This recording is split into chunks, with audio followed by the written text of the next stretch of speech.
अगर आप मुझे पूछें कि दीन का खुलासा क्या है और दो लफ्जों में खुलासा बयान करो तो मैं इकबाल का लहजा उधार दूंगा।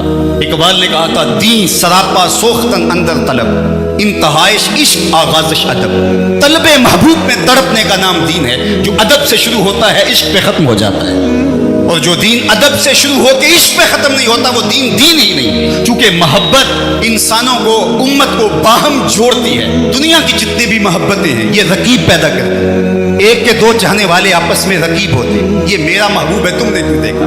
लड़ाई की नौबत आ पहुंची, कत्ल गारत तक मामला पहुंचा। हुस्न ही इतना कलील है कि सिर्फ एक की जरूरत को पूरा करता है, दूसरा आया नहीं, लड़ाई हुई नहीं। ये दुनिया की मोहब्बतें रकीब पैदा करती हैं। एक के दो चाहने वाले आपस में रकीब होते हैं, लेकिन मेरे मोहम्मद अरबी के चाहने वाले आपस में हबीब होते हैं। सारी मोहब्बतें रकीब पैदा करती हैं, हुजूर की मोहब्बत हबीब पैदा करती है। हमारी मोहब्बत का सबब ज़ात रिसालत माप है।